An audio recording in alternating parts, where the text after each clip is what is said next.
Oh là, je sais pas trop comment commencer en fait cette vidéo. C'est la première d'une longue série je pense. J'ai décidé de commencer les vlogs sur mon métier passion parce que j'ai plein de questions, que ce soit sur mon parcours, sur les formations, est-ce que j'en vis aujourd'hui, qu'est-ce qui m'a amené à faire cette voie-là. Enfin en fait j'ai plein de questions et des questions qui sont assez répétitives de votre part. Donc je me suis dit que j'allais faire des vidéos, voilà, sous ce format-là. Et comme ça, je pourrais vous rediriger sur mes vidéos. Et si vraiment vous avez des questions, bah, vous n'hésitez pas à commenter ces vidéos-là. Et du coup, soit ça me relancera sur un sujet de vidéo, ou soit je vous répondrai directement en commentaire. Voilà, donc je vais commencer par me présenter. En fait, je suis grave gênée de faire ça. J'espère que ça va bien se passer. Bon, je m'appelle Tiffaine, pour ceux qui ne me connaissent pas. Je m'appelle Tiffaine et j'ai... c'est toujours dur de dire mon âge, pas parce que je me trouve vieille, mais parce que je le compte plus. Quel âge j'ai? Je suis née en 97, je vais avoir 28 ans si je ne dis pas de bêtises. Normalement c'est ça, j'ai 30 ans dans 2 ans. Voilà. Donc voilà, je suis maman de 2 enfants, je suis jeune maman. Donc j'ai une petite fille de 5 ans et demi et un petit garçon de 3 ans et demi. Je commence par le début peut-être. Qui suis-je? Quelle petite fille j'étais? Eh ben, j'ai toujours été passionnée par l'univers de la maternité, de la périnatalité. Quand j'étais toute petite, c'était pas difficile de me trouver si mes parents m'avaient perdue, par exemple. Parce qu'au parc, je me trouvais à l'aire des jeux des tout petits.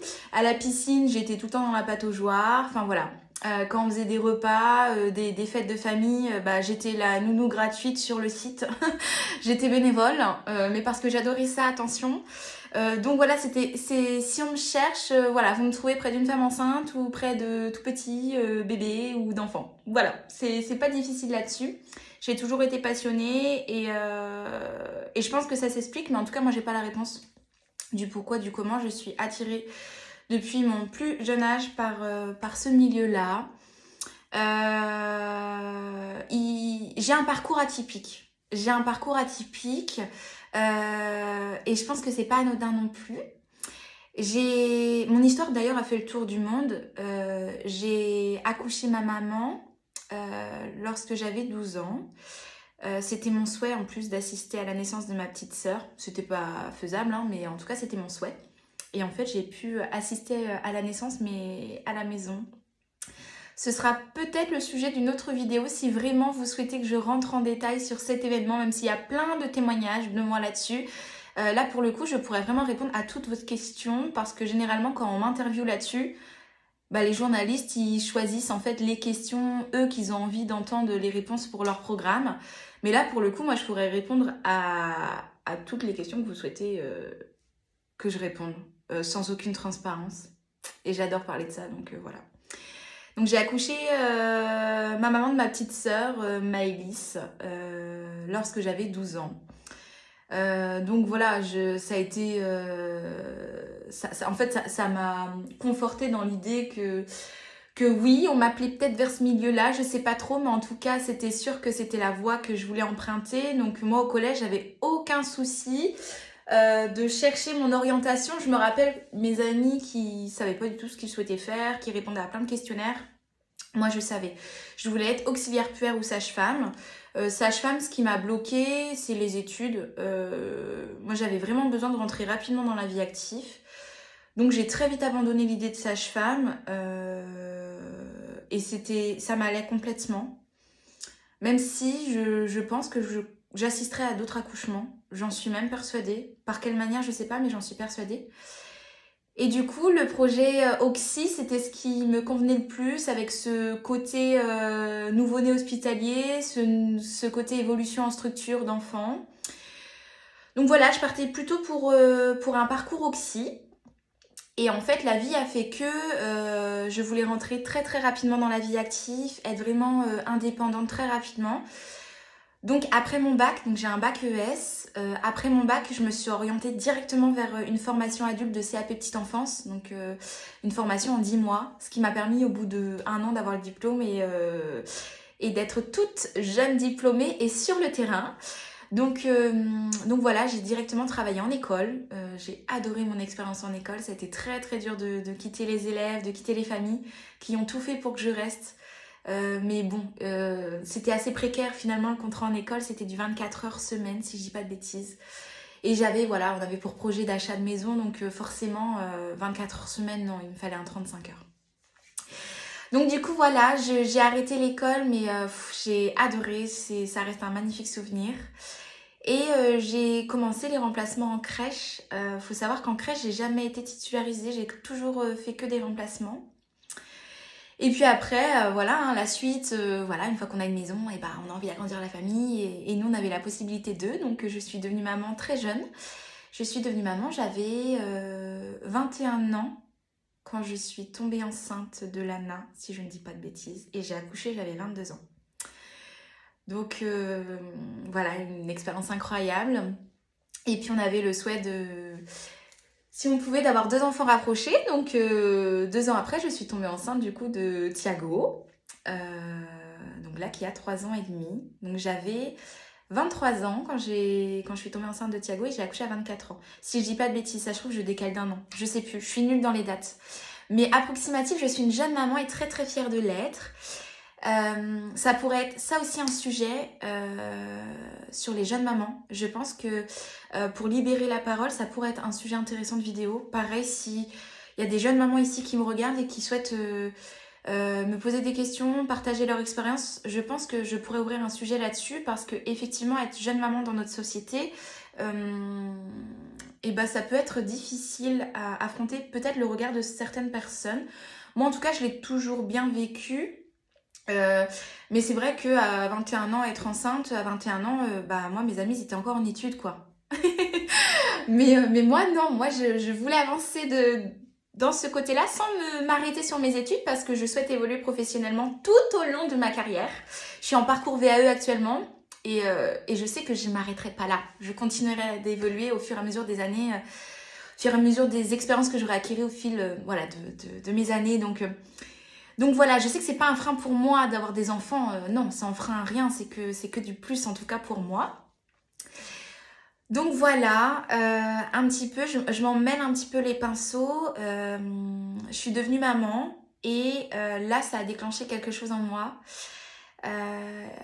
J'ai accouché de Lana, du coup, en mars 2020. 2020, c'est l'année du Covid. Donc en fait, j'ai vécu tout ce côté-là de comment dire. Je fais partie des toutes premières mamans avec des tout premiers bébés Covid. Lana fait partie des tout premiers bébés Covid dans le sens où quand j'ai accouché de Lana, ça faisait à peine 1 semaine, même pas, que nous étions confinés, mais le confinement strict où on avait interdiction de sortir si on n'avait pas le papier, de motifs, enfin voilà, c'était vraiment très strict. Donc par chance, moi, j'ai pas accouché toute seule, hein, le coparent était là, papa était là, et il a pu, par chance encore une fois, venir au séjour maternité, mais quand je suis sortie du séjour maternité, c'était fini. Les papas n'avaient plus le droit de rendre visite pendant le séjour maternité. Voilà. Et il y a très peu de temps là, j'ai échangé avec une maman qui a accouché dans le même hôpital que moi. Et quand moi je suis sortie, donc je suis sortie le 24 avec Lana, elle rentrait pour accoucher. Et en fait avec son conjoint, c'était le dernier papa qui pouvait assister à l'accouchement. Il y a une mouche qui vole. Je sais pas si vous la voyez. J'avais la sensation qu'elle était dans mes cheveux, mais non. Et cette maman me disait que c'était le dernier papa à l'hôpital de Pontivy qui pouvait en fait assister à l'accouchement, que juste après, vu que lui était rentré, juste après les papas c'était du visio. Donc je peux pas témoigner là-dessus parce que j'ai pas connu, mais je ne peux que me mettre à la place de ces mamans-là et essayer d'imaginer ce qu'elles ont pu vivre. Et je pense que c'était pas acceptable cette période-là de donner la vie dans ces conditions-là, c'était juste pas acceptable. Après chacun fait comme il pouvait de leur mieux. Et on ne savait pas non plus à quoi on s'attendait avec ce virus-là, donc c'était vigilance plus plus. Mais je pense que ça a laissé énormément de traumatisme. Donc voilà, petit aparté là-dessus. Donc en fait, je suis sortie très rapidement en étant primipare. Donc quand on accouche d'un premier enfant, on est primipare. Je suis rentrée très rapidement au domicile parce qu'il fallait libérer aussi les lits et que, au vu de la crise sanitaire, voilà, le mieux c'était qu'on soit aussi à notre domicile et qu'on ne restait pas dans ce milieu-là qui est censé être stérile, mais en réalité, voilà, avec l'épidémie qu'il y avait, on était plus en sécurité à notre domicile. Donc je suis rentrée très rapidement pendant le confinement où là, on n'a pas le droit de visite de nos familles, de nos proches. Et en fait, ça a été ça aussi assez dur et tout de suite, j'ai remarqué. Je pense que c'est hors contexte aussi. Hein. Je pense qu'aujourd'hui, ça se passe aussi comme ça dans le cadre des soins. J'avais observé qu'on était très très bien suivis en prénatal. On a un suivi, on va régulièrement finalement checker à l'hôpital, mais toujours un suivi plutôt sur le plan médical. On est très bien suivis. Et en postpartum, alors moi ça a été l'effet boom parce qu'on était en plein Covid, mais et ben, il y avait un suivi qui était là médical, mais un suivi bien-être, en plus avec le contexte et tout, j'en ai pas eu. On checkait si tout allait bien, niveau santé pour maman, si tout allait bien niveau santé pour bébé, avec quelques conseils, et ma sage-femme avait été incroyable là-dessus. Hein. Mais en fait, sur le côté bien-être émotionnel, j'ai trouvé que c'était plutôt vide. Et j'ai ressenti qu'il y avait un grand besoin. Et c'est de là qu'est partie l'idée de l'accompagnement périnatal. Alors j'ai cherché ce que je pouvais accompagner en plus de mes compétences actuelles que j'avais en tant que professionnelle de la petite enfance. Et j'ai découvert une école, donc l'école du bien-être. Ça, ce sera le sujet d'une prochaine vidéo sur toutes mes formations. Mais j'ai cherché cette école et là, quand j'ai vu les formations qu'elle proposait, j'avais envie de toutes les faire, forcément. mais je les ai pas toutes faites. Voilà, je me suis spécialisée vraiment dans ce qui me faisait moi vibrer. Et c'est là qu'a débuté ma petite libellule. Alors, quand on se lance comme ça, dans un projet comme ça, quand j'en ai parlé à mes proches, je me souviendrai toujours de leur réaction. Ils m'ont écoutée. Voilà, j'étais jeune maman avec un nouveau-né dans les bras. Enfin, quoique Lana était nourrisson, elle avait quoi, 4-6 mois quand j'ai commencé à parler de mon projet à mes proches. Oui, ok Tiffany, il est chouette ton projet quoi. Mais ils y croyaient absolument pas. C'était assez drôle. Et voilà, aujourd'hui, je sais que j'en suis. Donc voilà, comme quoi il faut s'écouter, aller au bout de ses envies. Et si je dois clôturer cette vidéo, j'espère que cette vidéo, elle est claire. J'ai l'impression que ça va dans tous les sens. Si je dois clôturer cette première vidéo, j'ai envie de passer un message à tous les professionnels de santé, de la petite enfance, de ce milieu-là, tous les passionnés ou tous les parents aussi qui sont là. Premièrement, un grand merci. Je voulais à tous vous remercier pour vos nombreux messages que vous m'envoyez au quotidien. Je ne peux pas me permettre de tous vous répondre. J'essaie des fois de vous laisser un petit cœur. Enfin voilà, vous montrer au moins que j'ai lu vos messages, mais sachez que la plupart des messages, je les lis. Il y en a qui passent aux oubliettes parce que ça dépend. Il y a des périodes où je reçois d'un coup plein de messages, surtout quand je poste des vidéos. C'est là où ça s'enflamme le plus au niveau des messages et je peux rapidement perdre le fil parce que je suis en double activité. Et ça aussi, j'en parle dans la prochaine vidéo. Je suis en double activité et du coup, je travaille beaucoup et j'ai aussi ma vie de famille. Donc, je ne peux pas être H24 sur mon téléphone en train de répondre à vos messages, même si j'aimerais beaucoup, mais c'est pas possible. Ou alors, il faudrait que j'arrête mon autre activité et que je me consacre qu'à ça. Là, en tout cas, pour le moment, c'est pas possible. Mais je tiens à tous vous remercier. C'est des mots assez forts que vous me soulignez à travers vos messages. Beaucoup d'entre vous me témoignent qu'à travers les vidéos que je fais, je vous soigne, je vous soulage et que j'apaise vos mots. Des fois, vous avez l'impression que je parle à votre enfant intérieur. Vous êtes adulte, mais c'est ce que vous auriez aimé entendre quand vous étiez plus jeune. Ou des fois, vous ne savez pas pourquoi et ça vous met dans tous vos états et vous sentez que ça libère quelque chose. Le but de mes vidéos, c'était tout simplement de faire connaître ma profession qui est très très peu connue, l'accompagnement périnatal.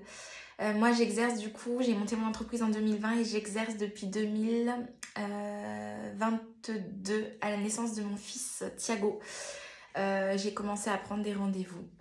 Et, vraiment, voilà, le but de ces vidéos, c'était de faire connaître mon métier.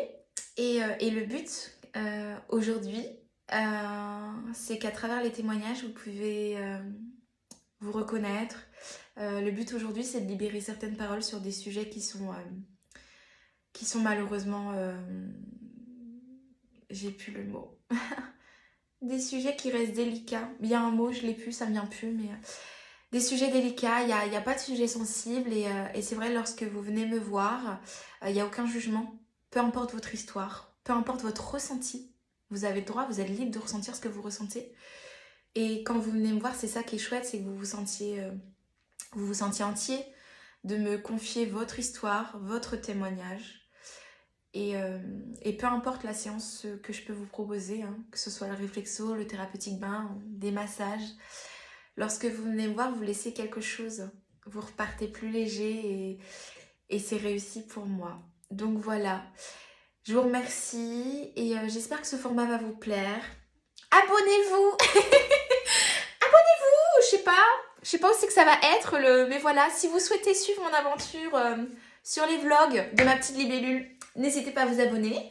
Si vous avez des questions, des sujets que vous aimeriez, que je parle, que je libère la parole, ça peut être même sur des sujets professionnels, hein, voilà, je vais faire aussi vidéo VAE, il y a plein de vidéos, là c'est un peu brouillon cette vidéo-là, cette première vidéo, il y a plein de vidéos que je souhaite sortir sur ce nouveau format. Donc s'il y a des sujets que vous souhaitez aborder, et ben vous n'hésitez surtout pas à commenter. Et voilà, je vous remercie tout le nombre de personnes qui me suivent là sur toutes les plateformes. On arrive quasiment à 150 000 personnes qui suivent mes aventures, je trouve ça dingue. Merci beaucoup. Et puis je sais pas, voilà, je sais pas comment commencer cette vidéo, mais je sais pas comment la clôturer. Alors je sais pas. Salut, à la prochaine, je sais pas trop. Bisous bisous.